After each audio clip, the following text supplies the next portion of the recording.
अस्सलामुअलैकुम। मुनफरिद तबसरों के programme black and white के साथ मैं हूं मरियम जफ़र और हमारे साथ हैं जनाब हसन निसार। हसन साहब, साबिक चीफ जस्टिस काजी फाइज ईसा ने अपने एजाज़ में फुल कोर्ट रेफरेंस से खिताब करते हुए कहा कि हो सकता है बेपनाह गलत फैसले किए हों, हम कानून कागज़ों पर चलते हैं, सच ऊपर वाला जानता है। क्या कमेंट करेंगे? क्या कमेंट करना, मुझे हंसी आ रही है इस तबसरे पे। वाह काजी साहब, अल्लाह आपको सलामत रखे, खुश रखे। काबिल एहतराम आदमी हैं, साबिक चीफ जस्टिस हैं हमारे, तो अदालतें लपेट दें। मतलब एक चीफ जस्टिस अगर ये कह रहा है कि हो सकता है बेपनाह गलत फैसले किए हों, तो बंद करें अदालतें। खरबों रुपया इन पे खर्च होता है और वो सच ऊपर वाला जानता है, तो फिर इस तकल्लुफ़ की क्या ज़रूरत है। देखो बात सुनो, एक चीज़ होती है कॉमन सेंस। एक वाक़या सुनाता हूँ तुम्हें, रोंगटे खड़े हो जाएंगे। हज़रत अली के सामने एक मुकदमा पेश हुआ, दो औरतें क्लेम कर रही थी एक ही बच्चे पे। वो कह रही थी मेरा बेटा है, वो कह रही थी मेरा बेटा है। सवाल जवाब होते रहे। फाइनली हज़रत अली करमल्लाह वजह ने पता क्या कहा? एक तवील गुफ्तगू के बाद उन्होंने फरमाया, बच्चा दो हिस्सों में काट दो,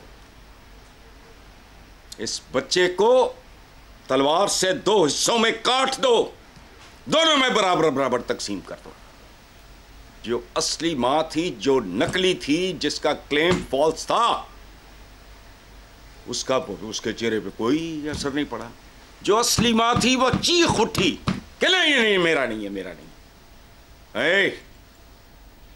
अल्लाह पाक जब इस तरह के मनसब देता है तो मन की आंख खुलती है।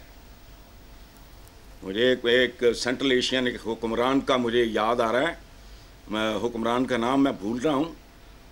वो काजी ने कोई फैसला गलत दिया, कोई उसमें कोई उल्टी सीधी की, कोई रिश्वत या हराम या प्रेशर जो भी था, उसने उसकी गर्दन उतारी, उसकी खाल उतारी, उसकी खाल मसनद पे कुर्सी पे जड़ी और उसके बेटे को कहा टेक ओवर कर। क्योंकि उसका भी इल्मी बैकग्राउंड बाप जैसा था। उसने कहा यहां बैठ, अपने बाप की खाल पे बैठ। ये क्या बात हुई? सच ऊपर, वाकई आखिरी सच तो ऊपर वाला जानता है। तो फिर अदालतें शदालतें, ये थाने पुलिस कचहरियां बंद करो। और याद रखो, there is another movie Hollywood की है, डार्क जस्टिस। ठीक है, कानूनी आएंगे, मैं समझता हूं, मैं मतलब बहुत ज़्यादा बेवकूफ़ नहीं हूं, दरमियाना सा हूं। जज को पता लग जाता था कि ये जो कागजी कार्रवाई हो रही है सारी, ये अपनी जगह अटल है, मैं इससे रूगर्दानी नहीं कर सकता। फिर रात को वो असली मुजरिम को सजा देने निकलता है। फिल्म का नाम था डार्क जस्टिस। ये क्या है? फिर बंद कर दो सारा कुछ, ऊपर वाला जानता है, सारा कुछ ही ऊपर वाले। देखो बात सुनो, हम कहते हैं हम बीमार लोग हैं, क्या कहते हैं हम? बस जी जदों आई हुंदी है। यानी ना हुकूमत की जिम्मेदारी है, ना डॉक्टरों की है, ना 2 नंबर दवाइयों की है, जदों आई हुंदी है जी। मुझे ये बताओ, जिन मुल्कों की औसत उम्र, एवरेज एज हमसे कई कई साल ज्यादा है, वहां कोई और खुदा है? हमें इस तरह के खिलौने ना दो, बेवकूफ ना बनाओ। जदों आई हुंदी है, जदों की आई हुंदी है, मीनारे पाकिस्तान ते चढ़ के नारा मार, तेरी मर्जी के मुताबिक आ जाएगी उत्थे। जदों आई हुंदी है, ओए हमारे साल हा साल का फर्क है। हमारी एवरेज एज पाकिस्तानियों की देखो, बदनसीबों की, इनकी एवरेज एज कम और बेशुमार मुल्कों की हमसे ज्यादा क्यों है? ये इस तरह की बातें करके, ये हजरत अली का वाकया जब मैंने पढ़ा था, रोंगटे खड़े हो गए थे। जिसके अंदर की आंख रोशन नहीं है वो इस मनसब से परे रहे। यानी कमाल की बात है कि हो सकता है बेपनाह गलत फैसले किए। अल्लाह माफी, हो नहीं सकता। ये हजरत अली का जो वाकया है, मैंने तो किताबों में पढ़ा है बीबी। तो इसलिए आपको अल्लाह ने इतनी बड़ी इतने बड़े मनसब, मैं इससे बड़ा मनसब समझता ही, 2 मनसब मेरे नज़दीक काबिल, वज़ीर आज़म शज़ीर आज़म नहीं, एक काजी मुंसिफ और एक उस्ताद। तरबियत है हमारी, बिल्कुल इनसे बड़ा कोई मनसब नहीं है दुनिया में। उसमें ये इस तरह की बहरहाल छोड़ो। बिल्कुल ठीक हसन साहब। काजी फाइज ईसा साहब ने यह भी कहा कि एक दफ़ा मेरी नवासी ने मुझे कहा कि मेरे दोस्त मुझसे बहुत नाराज़ हैं कि आपने मार्गला हिल पर वाक़ रेस्टोरेंट को मिसमार करने का हुक्म दिया है। मेरे कुछ कहने से पहले सफ़िया ने कहा कि मैंने दोस्तों से कहा कि खुदा ने जानवर और परिंदे भी बनाए हैं, उनका भी हमें ख्याल रखना है, ये तो उनका घर है, हम उनके घर में दाखिल हो गए हैं। माहौलियात बहुत अहम मौजू है और हमें इस पर तवज्जो देनी चाहिए। वह ठीक है, ऐसा कहानी है कि उसकी वजह है, सिंपल रीज़न, मैंने अपने हिस्से की दुनिया देखनी दुखनी क्या होती है, सफ़रनामे लिखने बैठ जाते हैं, दुनिया नहीं देख सकता आदमी। मैंने तो लाहौर नहीं देखा, अंदरून शहर देखा है, लेकिन जब तक मैं वहाँ 2, 4, 5, 7 साल नहीं गुजारूंगा, इसका मतलब है मैंने नहीं देखा। तो दुनिया में इतनी इतनी खूबसूरत वैलीज, पहाड़ों पे और ये वो जंगलों में इस तरह की मौजूद हैं रेस्टोरेंट्स वगैरह। वो वजह कोई और हो तो मुझे नहीं पता, लेकिन ये कोई दलील नहीं है कि परिंदे भाई शहरों में नहीं, परिंदे शहरों में नहीं होते। हम तितलियां खा गए। बेशुमार मेरे बचपन की यादें हैं, जो मैं इतने खूबसूरत पार्क हैं हमारे इधर जहाँ मैं रहता हूँ, लेकिन कभी कभार को तितली नजर आए तो मुझे खौल उठता, अजीब कैफियत हो जाती है। फाख्ताएं और बेशुमार परिंदे हैं जो अब नजर नहीं आते, ठीक है, लेकिन इस तरह की जगहों पे रेस्टोरेंट्स का होना, रेस्ट हाउसेस का होना, ये वजह कोई और होगी, वो समझा नहीं सके। और ये बात अपनी जगह, मेरी ज़िंदगी की कमज़ोरियाँ हैं चंद, पौधे, परिंदे, बहता हुआ आबशार की शक्ल में हो या फवारे की शक्ल में हो पानी, प्यारे रिश्ते और मुल्क अपना पाकिस्तान। अजीब इत्तेफाक है, पे से शुरू होते हैं सारे। हमारे बेलीपुर वाले घर में हमारे लाउंज में फवारा है, एंट्रेंस पे फवारा है। क्यों? पानी की आवाज़ अच्छी लगती है, उसका फ्लो अच्छा लगता है, और पानी ज़िंदगी है। तो इन चीज़ों का करें, लेकिन गड़बड़ ना करें चीज़ें ऐਵੇਂ फजूल। चलो ठीक है, आगे चलो। दूसरी तरफ फुल कोर्ट रेफरेंस से जस्टिस याह्या अफरीदी ने खिताब करते कहा कि साबिक चीफ जस्टिस काजी फाइज ईसा से हमें बहुत कुछ सीखने को मिला, उनकी कमी महसूस करेंगे, कानून की हुक्मरानी को यकीनी बनाएंगे। चलो 77 साल हो गए, अब अगर कानून की हुक्मरानी यकीनी हो जाए तो अल्हम्दुलिल्लाह, मैं तो सदका खैरात करूँगा। और बाकी ये बात ठीक है, कटसी भी है, आने वाले का खुले बाजुओं से इस्तकबाल करो और जाने वाले को अच्छे तरीके से रुखसत करो, ये होता है। तो बाकी तो इतने सालों से, इतने अशरों से पाकिस्तान में तो हुक्मरानों का कानून ही चलता है, मुझे तो समझ नहीं आई। कोई अगर थोड़ी बहुत किसी के अंदर शर्म है और गैरत हो, वो सिर्फ इतना करे, पाकिस्तान की तमाम जेलों में जो कैदी हैं उनका डाटा इकट्ठा करो, उनमें से 99% लोग बिल्कुल बेबस लाचार होंगे। इदारे भी हैं यहाँ, तो बेल का पता नहीं, जमानत के पैसे नहीं है, फलान या टमकानी, जेलें भरी हुई हैं। किन से? किन से?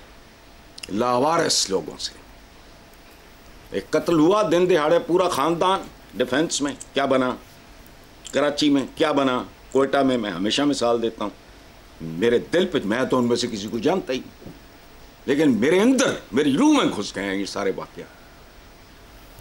क्या हुआ इस्लामाबाद में? तो बात ठीक है, देखते हैं, देखते हैं, अल्लाह करे वो दिन आए। लेकिन हमारी ज़िंदगी में तो सवाल ही नहीं पैदा होता, हम तो कुड़ते कुड़ते महरूमियों की मौत मरेंगे, क्योंकि एक आम ओवरनाइट होने वाला नहीं है। 77 साल में कौम नहीं बना सके यार, ये क्या है, खजूम लिए फिरते हो। और फिर मैंने कई साल पहले रेडियो पाकिस्तान लाहौर के लिए एक दुआ लिखी थी, शहरों को खुशहाली दे, खेतों को हरियाली दे, सब चेहरों को चांद बना, सब होंठों को लाली दे, सिर्फ तुझी से मांगें जो, ऐसे हाथ सवाली दे। इधर IMF दे गदागर में शर्म आती है अपने आप। हम जैसे लोगों की दुआएं भी नहीं कबूल होती, क्योंकि वी डोंट डिजर्व, हमारा मेरिट नहीं है। चलें, बिल्कुल सही। आगे चलते हैं हसन साहब। JUFA के सरबराह मौलाना फजल रहमान ने कहा कि आइंदा कोई 27वीं आईनी तरमीम आई तो उसके खिलाफ मुजाहमत करेंगे।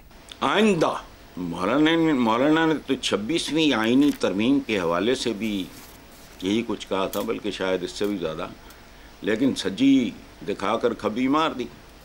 एक शेर है बड़ा घिसा पिटा सा, खिलाफ शरा कभी शेख थूकता भी नहीं, मगर अंधेरे उजाले में चूकता भी नहीं। पंजाबी शायर का भी है कि पता नहीं कौडी मिल जाए तो दे देते बुगचा काऊ कप।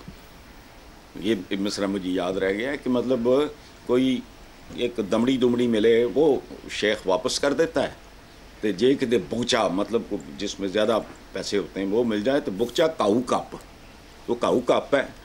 तो बहरहाल, लेकिन मैं तो मौलाना का इसलिए भी कायल हो गया हूँ कि उनको कम से कम शेर का हो ना हो, शेर का पोइट्री की उनको समझ आए, जो उन्होंने कहा कि अच्छा, दूसरी बात ये आईनी तरमीम नहीं है, पैबंदकारी है। आइन एक फुसफुसा सा अजीब व गरीब सी चीज़ है, पैबंदकारी कह लो या रफूगरी कह लो। तो वो जिनके कदमों पे, नक्शे कदम पे चलते हुए आपने आइन बनाए, जमहूरियत बनाई, फलाना किया, टमकाना किया। अब हमारा सारा कुछ ही वैसे वेस्टर्नाइज है, लेकिन अजीबो गरीब बिल्कुल ऐसे ही है जैसे लंडे का कपड़ा।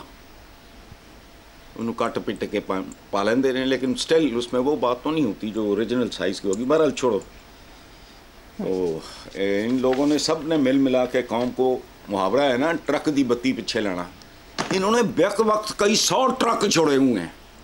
यानी एक तो है ट्रक दी बत्ती दे मगर, एक है कि 1000 ट्रक रवाना कर दिए हैं कि जाओ जी दी मर्जी बत्ती दे मगर। चलें हसन साहब, दूसरी तरफ 26वीं आईनी तरमीम में 1 जनवरी 2028 तक सूद के खात्मे की शिक भी मुत्तफ़क़ा तौर पर मंजूर की गई है। आपकी क्या राय है इस पे? हम ग्लोबल विलेज के आलमी गांव के कमी हैं। ये सिर्फ इस सूरत में मुमकिन होगा अगर आप वर्ल्ड लीडर बनते हो। वर्ल्ड लीडर, ये तुम्हारे करेंसी नोटों से लेके सारी मॉडर्न इकोनॉमी, इसकी शराइत, इसके इदारे, इसका फलाना UN किन का बनाया हुआ है? हम तो हम ही एक एशरे की तरह हैं, उठा के यहाँ रख दी, यहाँ से वहाँ रख दी। कैसे करोगे? ये क्या कहा आपने, 2028 तक? जी। और खुदा का खौफ करो, लोगों के साथ झूठ बोलना तुम्हारी आदत है, झूठ तो इतना बेसुरा तो ना बोलो। जब तक तुम वर्ल्ड लीडर नहीं होते, एक बात वो तो लॉजिक की है, सामने है, बताओ क्या हैसियत है, कौन हो तुम? अपने कर्जे के लिए, अपना इतना सा मुल्क चलाने के लिए ये वो करने वाले लोगों को क्या की खिलौने बेच रहे हो? अच्छा, अब कहानी क्या हुई? हर वो चीज जो तुम्हारी अकल को ढांप ले, उससे बचो। और वो आजकल है इक़्तिदार। ये एक और बात है, मैं अगली बार इस पे बाकायदा आपको एक्सप्लेन करूंगा। ठीक है साहब, मौजू बदलते हैं। इंटरनेशनल मीडिया में सिंगापुर के वज़ीर-ए-आज़म लॉरेंस वॉन्ग की एक सोशल मीडिया वायरल वीडियो की खबर आई कि किस तरह सिंगापुर के वज़ीर-ए-आज़म का लो बजट एयरलाइन पर सफ़र करने पर शहरियों ने हाथ उठाकर तालियां बजाकर उनका इस्तकबाल किया। ये आपने अभी फरमाया मौजू बदलते। जी हसन साहब, आप उससे भी तल्ख मौजू ले आए। ये देखो ज़रा, इनके पस मंज़र, इनके शजरे जो भी हैं वो देखो, इनके नखरे देखो, खुदा की पनाह। मुझे कभी ज़िंदगी में तुमने कितनी बार देखा है मैंने को टाई शाई लगाई हो? मैं तो अपने घर में होता हूँ। कभी भी नहीं हसन साहब। एयर कंडीशनर चल रहे होते हैं, कुछ कभी भी नहीं। वजह नेक्स्ट टाइम जब आप आओ तो मैं आपको दिखाऊंगा। ठीक। मेरे पास सैकड़ों नहीं हज़ारों के हिसाब से। मुझे बचपन से नफरत थी। स्कूल में याद रखो, मैं घर से बाहर निकलते ही टाई उतार के, वो होती थी वो रबड़ बैग, वो इस तरह नहीं लगी लगाई नॉट होती डाल के, मैं उतार के जेब में डाल लिया करता था। स्कूल जाने से पहले उतार के फिर चढ़ा लेना पटा। पता नहीं, आई डोंट नो कौन लोग हैं, क्या करते हैं। वो जो सिंगापुर का वजीर आजम है, उस पर तो मुझे प्यार आया। मुझे तो नाम देखना पड़ेगा, लेकिन मैंने ये अखबारों में जब पढ़ा, एक वो भी वजीर आजम है, उसके लिए लोगों ने खड़े होकर तालियां ना बजाते, उससे मोहब्बत ना करते। मेरे साथ वाक़या हुआ, पता नहीं मैं स्वीडन वगैरह, ये पता नहीं किधर, तो चले मेरे साथ एक दो और थे, तो एक बंदा अंदर आया, लोग बड़े उससे प्यार से मिले, तो मैं तो चूँकि उनको जान, मैंने कहा ये सब वाकफ़ होंगे। वो नॉर्वेजियन थे, पता नहीं क्या किधर, मुझे अब याद नहीं, लेकिन स्कैंडिनेविया की बात जी। तो ये गए तो मुझे एक खातून ने, बुज़ुर्ग खातून थी, उन्होंने पूछा कि do you know who he was. मैंने कहा जी नहीं, आई एम सॉरी। वो अंग्रेज़ी वो सारे नहीं बोलते हैं, उनमें से कुछ लोग अच्छी अंग्रेज़ी बोल लेते हैं। तो मैंने कहा जी no ma'am, I am sorry. मुझे कहती हैं आप आ किंग। उसने ऐसे कहा हमारा बादशाह, वाह, जैसे कोई कहे मेरे वालिद साहब थे। ये यूं ना मथे जिन पहाड़ों लथे। चलो ठीक है साहब, मुझे यहाँ पर एक ब्रेक लेनी है, देखते रहिए black and white. Welcome back. Hasan साहब, साबिक अमीर जमात इस्लामी सिराजुल हक साहब ने कहा है कि 58 इस्लामी ममालिक हैं, लेकिन फ़लस्तीनियों का कोई मददगार नहीं। इस्लामी ममालिक वाली बात पे मुझे इख्तलाफ है। बाकी फ़लस्तीनियों का अगर ये इस्लामी ममालिक होते तो ये जुमला बोलने की नौबत ही ना आती। वो जड़ा अल्लामा इकबाल कहता वो की है, लड़ा दे ममोले को शाहबाज से। ये तो ममोले भी नहीं। बताओ मुझे, वो बेचारे ने गल तो ठीक की है। सिराजुल हक साहब बहुत प्यारे आदमी हैं, बहुत वेल मीनिंग, बहुत सादा, बहुत सही मानों में बहुत खूबसूरत इंसान है। लेकिन इनका प्रॉब्लम ही है, इनको इसलिए घास नहीं पड़ी है, कंटेम्प्रेरी है ही नहीं, इन्हें पता ही कख नहीं, ये पता नहीं किन ज़मानों में रह रहे हैं। ओ भाई 58 इस्लामी ममालिक, फ़लस्तीनियों का कोई मददगार नहीं, तो फिर इस्लामी कहाँ रह गए? इस्लाम किस मुल्क में कितना प्रैक्टिस होता है? नाम हमारा भी इस्लामी जमहूरिया पाकिस्तान है। देखो बात सुनो, आप भी बुरा ना मनाना, मेरे पाकिस्तानी बहन भाई बुजुर्ग को भी बुरा ना मनाए। हाँ, दयानतदारी से अपने अपने दिल पे हाथ रख के बताओ,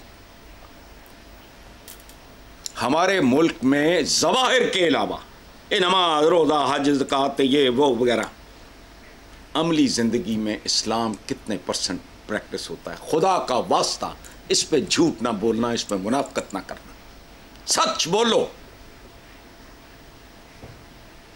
कितना प्रैक्टिस होता है मुझे बता दो। और मैंने तो वो मुल्क भी जहां को मुफ्त जाना पसंद ना करे वो भी देखे हुए हैं इस्लामी ममालिक, खुदा की कसम। मत तो बात सुनो, वो है ना आका का हुक्म सफाई निस्फ ईमान है। मुझे सिर्फ ये बात बताओ, आधा ईमान तो वैसे ही गारत, अपने मुल्क में निकलो, वाहिद एटमी ताकत, बाहर निकलो, सवाए चंद पौश बस्तियों के और ये इन गवर्नर हाउस तो फलाने हाउस टमकाने हाउस या सेक्रेटेरिएट तो GOR COR या अच्छी पौश महंगी बस्तियों के अलावा क्या है? गंदगी का ढेर है। इसका मतलब है आधा ईमान तो तुम गारत करके निकले घर से, बाकी झूठ आम, मिलावट आम, 2 नंबरी आम, रिश्वत आम, हराम आम। तो ये बाकी या क्या फरमाया? रब्बे ज़िदनी इल्मा, इकरा से शुरू, चीन जाओ इल्म हासिल करने के लिए। पाकिस्तान में क्या होता है छोड़ो, बाकी जड़े 56-58 मुल्कों च हर साल 8 नोबेल प्राइज होने चाहिए कम से कम। 58 मुल्कों में 8, चलो इसको भी दफा करो, 4 इसको भी दफा करो, 1 कंट्रीब्यूशन। ये दुनिया आज, इस दुनिया की जो शक्ल है मरियम बेटा, इसमें हमारी कंट्रीब्यूशन 0 भी नहीं है, इसलिए हमारा रोल इस दुनिया में 0 भी नहीं है। जितनी आज की दुनिया में हमारी कंट्रीब्यूशन है आलम इस्लाम की, जितनी कंट्रीब्यूशन है उतना ही रोल है। आप लोगों की कंट्रीब्यूशन जीरो है, आपका रोल भी जीरो है। 58 मुल्क 58 मुल्क, वो खुदा का खौफ। देखो बात तो कुड़ने की है, लेकिन थोड़ा सा सोच लोगे तो सुकून आ जाएगा। भी नाम तो हमारा भी इस्लामी जमहूरिया पाकिस्तान। 3 लफ्ज़ हैं, इन तीनों पे अलग-अलग गौर करो और देखो तुम इनमें से किसी एक लफ्ज़ के मयार पे पूरा उतरते हो। हमारी जिंदगियाँ ख़त्म हो गई बात। वो एक शेर है, हमारी जिंदगियाँ कितनी मुख्तलिफ होती, तो मुझसे क्यों ना मिला 8-10 बरस पहले। वाह। तो हमारी ज़िंदगियाँ मुख्तलिफ होती हैं। अगर हम अपने दीन को, मैं कहता हूँ सिर्फ 10% ही प्रैक्टिस कर लो, इल्म और दयानत, बस चलो बाकी सब छोड़ दो। अमी उठ के बातें करनी, चलो आगे। हाँ हज़रत, दूसरी तरफ सेनेटर मुशाहिद हुसैन ने कहा कि तुर्क सदर तैयब अर्दवान मसला फ़लस्तीन के मुस्तकिल हल के लिए क़यादत करें। अच्छा वो मैं, अच्छा मुशाहिद ही मेरे देन में था। चंगा भला पढ़ा लिखा बंदा भोंगी मार गया। वो क़यादत किदी क़यादत हो? मैं डुडा माजूर फौलज ज़दा पोलियो ज़दा, मेरी क़यादत तो कर ले वजह ने करनी। वो क़यादत चलो अर्दवान अव्वल तो खैर छोड़ो, अगर अर्दवान साहब क़यादत करें भी तो किसकी, मुझे बताओ किसकी क़यादत है? कहाँ किसकी क़यादत करूं?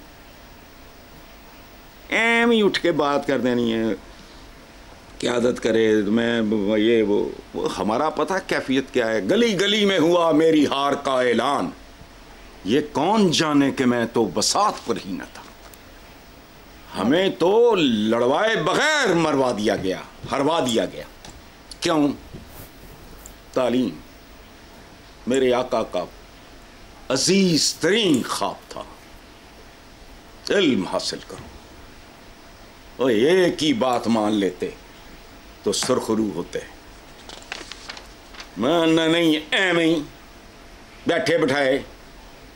ठीक है हसन साहब, नेक्स्ट खबर पे चलते हैं। अखबारी खबर के मुताबिक बानी पीटीआई की बहनें अलीमा खान और उस्मा खान भी जेल से रिहा हो गई हैं, जबकि दूसरी तरफ बुशरा बीबी ने अपनी रिहाई के बाद कारकुनों से बात करते हुए कहा कि असल खुशी उस दिन होगी जब बानी पीटीआई रिहा होंगे। क्या कहेंगे इस पे? मैंने इस पे क्या कहना है, आपने कह दिया जो कहना था। इनकी क़यादत अर्दवान साहब करेंगे। वाह, खबरें क्या हैं? बानी पीटीआई की बहनें रिहा हो गई, लाओ ऐसा खबर है। अच्छा, ओदी बेचारे दी बीवी भी रिहा हो गई और कह रही है कि असल खुशी उस दिन होगी। लाओ जी साड़ी खुशी, साढ़े गम देखो तो साड़ियाँ खुशियाँ देखो। बताओ, एडिसन एक दुआ मांगा करता था, वो बिलीवर्स हैं, रब को मानने वाले लोग हैं, वो गॉड कहते हैं, हम अल्लाह कहते हैं, ये रब कहते हैं। अच्छा, वो कहा करता था कि अल्लाह मुझे लंबी ज़िंदगी दे, इसलिए नहीं कि मुझे जीने का शौक़ है, इसलिए कि मेरे पास बनी नौ इंसान को देने के लिए और बहुत कुछ है, क्योंकि उसके तो पेटेंट्स ही नहीं गिने जाते। तो हमारे गम और हमारी खुशियाँ दोनों ही घटिया, हमारी खुशियाँ भी घटिया, हमारे गम भी घटिया। चलो सही, ठीक है साहब, मुझे यहाँ पर एक छोटी सी ब्रेक लेनी है, एक ब्रेक के बाद हाजिर होंगे। Welcome back. हसन साहब, अदाकारा और टीवी होस्ट सरवत गिलानी ने एक पॉडकास्ट में कहा कि नौजवान 20 साल की उम्र में हरगिज़ शादी ना करें, बेहतर यह है कि शादी 30 साल की उम्र में की जाए। आपके ख्याल में नौजवानों को किस उम्र में शादी करनी चाहिए? देखो बात सुनो, पहली बात तो ये है कि ऑल ऑफ यू नो, मैं टीवी शीवी फिल्म मैं तो अहमकों की तरह वो क्या कहते हैं सलाहुद्दीन अयूबी या उस्मान गाजी शिकस्त खुर्दा आदमी हूँ ना, घटिया। वो देख देख के मैं अपने आप को तसलियाँ देता हूँ। अदरवाइज़ किधर केड़ा सलाहुद्दीन अयूबी ते केड़ा उस्मान गाजी ते केड़ा तगल ते केड़ा सलमान द मैग्निफिसेंट। तो मैं नहीं जानता, लेकिन ये मीज़बान आपने कहा है, मैं आई एम सॉरी, मैं नामों शक्लों से वाकिफ़ नहीं हूँ। मेरा ज़माना वो था, निसार कादरी, आबिद अली, इस टाइप के लोग, शकील, ये था। अब मेरा वो वक्त जा चुका। लेकिन ये बीबी जो कोई भी है, अल्लाह इसको सेहत दे, तंदुरुस्ती दे, इसकी उम्र दराज करे। ये बहुत खूबसूरत और मैच्योर सोच की मालिक है, ये याद रखना। मैं तो बच्चियों को भी यही मशवरा दूंगा, अर्ली मैरिज नहीं, थोड़ा स्टेबल हो लो, अपने पाँव पे खड़ा हो लो, थोड़ी मैच्योरिटी, थोड़ा आपको थोड़ा दुनिया का अंदाज़ा हो जाए, अदरवाइज़ नहीं। शादी बहुत ज़रूरी, बहुत अच्छी चीज़ है, लेकिन इससे भी ज़्यादा ज़रूरी है उसका मंतकी अंजाम तक। और मंतकी अंजाम तक क्या है कि आपकी औलादें हों, आप उनको अच्छी तरह परवान चढ़ाओ, ये वो सारा। ये नहीं कि 3 साल के बाद या 4 साल के बाद या 10 साल के बाद। मैं गुजरा हुआ हूँ और मैंने हमेशा ये कहा है कि इट वॉज माई फेलियर। ज़िंदगी में डिवोर्स के मेरे नज़दीक मर्द चुके कैप्टन होता है, कसूर उसका होता है। तो मैं तो ये जो सरबत गिलानी ने जो बात की है कि नौजवान क्यों भाई, व्हाट इज़ द प्रॉब्लम। बच्चियां भी 27, 28, 30, 26, 30 के मैच्योरिटी जब तक नहीं आ जाती, आपको फैमिली पता नहीं लग जाता, आप थोड़े से आप इस दुनिया से वाकिफ़ नहीं हो जाए। अब ये वो जेंडर जुंडर का ज़माना नहीं है, ये औरत मर्द का काम नहीं रह गया। It is the person. आगे तकसीम है कि ये औरत है, ये मर्द है, जेंडर क्या है, क्रोमोसोम का फ़र्क ना होने के बराबर है। तो कदा ऊपर थले हो जाए तो कुड़ी मुंडा, मुंडा कुड़ी। मेरे एक इंतहाई करीबी, बहुत मेरे बड़े भाइयों जैसे, उनकी बहन MBBS करने के बाद स्पेशलाइजेशन के लिए बाहर गई तो उनकी जिन्स तब्दील हो गई। कैसा है? मुझे उनका पहले भी जब वो खातून थी मुझे पता है, बाद में जो वो मर्द बनी है मुझे तब भी पता है, उनका तब का नाम भी पता है, उसका मेरा चूँकि बचपन से ताल्लुक़ है उनका। अब बताओ, दोनों को ना ये अब जेंडर मेंडर कोई नहीं है। औरत अगर मर्द से ज़्यादा काबिल है तो बस ठीक है, क्या प्रॉब्लम है उसको भाई। चलें, बहरहाल बात अच्छी की है सरबत गिलानी, लोगों को सोचना चाहिए, बच्चों को, नौजवान बच्चों को इस पर गौर करना चाहिए। Don't rush. ये ज़िंदगी का सबसे सेंसिटिव और सबसे आम रिश्ता होता है जो आप बनाने जा रहे होते हो। Very true. तुसी गल सुनो भाई, आप खातून हो बेटा, आप, मुझे पता है क्या करती होगी तुम। कपड़े की दुकान पे जाके ना सूट चाहे 4 खरीदने हो, 400 थान खुलवाना होंगे ख़वातीन ने। तो ज़िंदगी का सबसे आम फैसला अगर मैं एम 22 साल 24 साल की बच्चा होता है आजकल, यूनिवर्सिटी से फारिग होते होते तक तो आप एक ख़ास एज तक पहुंच जाते हैं। उसके बाद थोड़ा सा ज़िंदगी में कोई जब जॉब, एक्सपोजर वगैरह, कोई अकल समझ, अमली ज़िंदगी। बहरहाल आगे चलें। बिल्कुल हसन साहब, सोच समझ के फैसला करना चाहिए। नेक्स्ट खबर, एक रिपोर्ट के मुताबिक ज़मीन पर इंसान का वज़न 100 किलो हो तो मरीख पर 38 किलो होगा, जबकि चांद पर उस आदमी का वज़न 6.16 होगा। क्या कहेंगे इसमें? 6.16 किलो होगा, पूरी बात करो जी। ज़मीन पे वज़न 100 किलो, मरीख पे 38 किलो और चांद पे 6.16। ये औकात है जो फ़िरौन बनते हैं, नमरूद, शद्दाद, मुगल फरमा रवाओं की तरह। ये अरे हम तो वो हैं, आता नहीं, अशरफुल मखलूक़ात हम में से होते हैं, हम नहीं हैं। हमारी यही औकात है। हमें तो अपने वज़न का नहीं पता, यहाँ कितना है, वहाँ कितना है, वहाँ कितना है, वहाँ कितना है। एक 2 टके का आदमी जब कहीं प्रमोट होके या लुढ़कता फुड़कता कहीं किसी बड़े मनसब पे चला जाए, वो अपने आप को अकले कुल समझने लगता है। अंदाज़ा लगाओ, औकात है। ऐसी खबरों से सीखा करें, इसके दाएं बाएं भी सोचा करें। इंसान का असल वज़न कोई नहीं जानता, वो कब्र बताएगी, वो कब्र बताएगी। वाह बुल्ले शाह सा मरना नहीं, गोर पिया कोई और। कब्र बताती है असली वजन क्या है, वरना ये तो एवी 3 जगह जमीन की बात कर रहे हो, मरीख की कर रहे हो, चांद की कर रहे हो, बाकी दुनिया कहाँ है भाई, पता नहीं कहाँ कितना है। इसका मतलब बंदे को तो उसका तो वजन ही झूठा है, फॉल्स, फेक। असली वजन पता लगेगा इफ यू बिलीव। मैं जब बहुत बेशुमार लोगों को देखता हूँ, मैं कहता हूँ ये आखिरत को करते हैं, इनको आखिरत पे यकीन नहीं, वरना रोंगटे खड़े हो जाएं आदमी के। अल्लाह पाक की कसम हिम्मत ही ना पड़े। अगर आखिरत एक तो मुंह से फुट लिया, एक अगर बंदे को पता हो कि मेरी कितने फाइनल अकाउंटेबिलिटी होनी है, ना मैं जज खरीद सकना है, ना मैं वो सिफारिश होती को करवा सकनी है उस जज को, वो खुदाया फिर क्या बनेगा। लेकिन बेसिकली दे डोंट बिलीव। हमारे यहाँ जो है ना खाता, ये इतना जो गंद है, तो कब्र में उतरोगे तो असली वजन का पता चल जाएगा, बाकी बस खेल तमाशा ही है। हाँ जी, सही। नेक्स्ट खबर है साहब, हुकूमत पंजाब ने सरकारी स्कूल में पढ़ाने वाले सैकड़ों साथी को बैरून मुल्क ट्रेनिंग पर भिजवाने का ऐलान किया है। इन साथी को इंग्लैंड, अमेरिका, यूरोप तरबियत के लिए भिजवाया जाएगा। क्या हुकूमती इक़दाम से सूबे में तालीम की सूरत बेहतर होगी? नहीं, कतई नहीं। आगे को शायद को 2 का क्या फ़र्क पड़ना है। देखो, आप जिस माहौल में परवरिश पाते हो, इंग्लैंड में अभी कुछ अर्सा पहले एक पूरे का पूरा ख़ानदान हराम पे पल रहा था।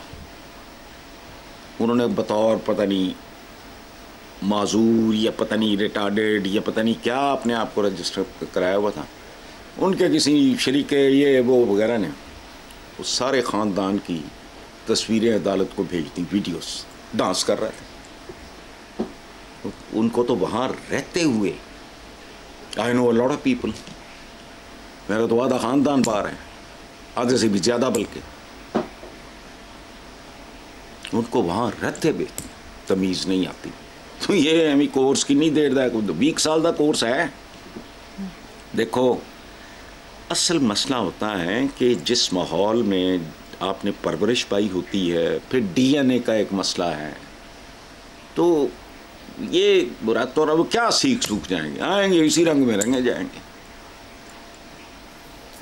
बात सुनो, ये अभी है टप टपैया जिया करके शायद इनमें 2-4 इंसान के बच्चे निकला है। देखो बात सुनो, हमारे ज़मानों में टीचर्स किसी सब्जेक्ट में बच्चे को कमज़ोर देखते थे तो कहता था बेटा, टीचर कहते थे बेटा स्कूल टाइम ख़त्म होने के बाद फलां फलां फलां फलां फलां आपने घंटा फालतू रुकना है। ये इंग्लिश का टीचर है, उन्होंने मार्क किया हुआ है कि ये बच्चे कमज़ोर हैं। 1 घंटा स्कूल के बाद उन बच्चों को अलहदा देना, और वो ट्यूशन नहीं थी। तो जालिमा, तुम तो शुरू ठीक से हुए थे। तुम्हारे वे टाट स्कूलों की पैदावारें सिविल सर्विस में आए, नाम बनाए, जुडिशरी में गए, नाम बनाए, जर्नैल बने, आर्टिस्ट बने, फलाना बना, सब कुछ बना। आज क्या हुआ?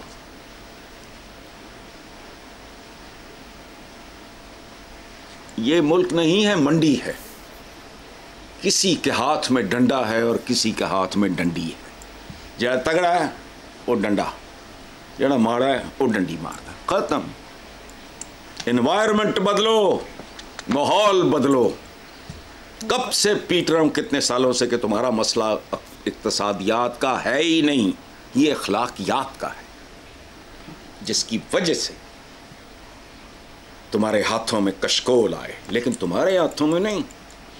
ये भीख मांगने जाते हैं ना बाहर, इनका कोई, इनको तो पता है कि जरा सामने बैठा है IMF का या जो कोई भी है, ये तो हमारे 1 महीने की कमाई की मार नहीं है। जानते हैं, अंदर से हंस रहे होते हैं, लेकिन अवाम को इन्होंने रेडी में डाला है, रेडी में डाला हुआ है ना। दे जा सखिया राय खुदा तेरा अल्लाह बूटा लावेगा। जैसे पेशावर गदागर नहीं, कोई बच्चे को या फलां को टेढ़े मेढ़े करके वो रेडियाँ छुपा के तो भीख मांगते हैं लोगों का जज्बा रहम उभारने के लिए। But this is what it is. चलें, ठीक है। अच्छा साहब, एक शेर एक कहानी के सिलसिले का आज का शेर और उसकी कहानी सुना दें। यार मेरा ही है जी। खुराक का बदल तो नहीं है खुदी, मगर खुराक का बदल तो नहीं है खुद ही, मगर बच्चों को भूख दे के अनाओं को पालना। वाह, बहुत आला। बच्चे भले भले भूखे सो जाएं, कॉम्प्रोमाइज नहीं। जबरदस्त है साहब। मैं जानता हूं कि खुराक और खुदी में क्या फर्क है, लेकिन ना। बेशक। ठीक है साहब, प्रोग्राम का वक्त खत्म हो गया। इसी नोट पर अपने व्यूअर्स से इजाजत चाहेंगे। आपसे मुलाकात होगी इंशाल्लाह नेक्स्ट वीक। अल्लाह हाफिज।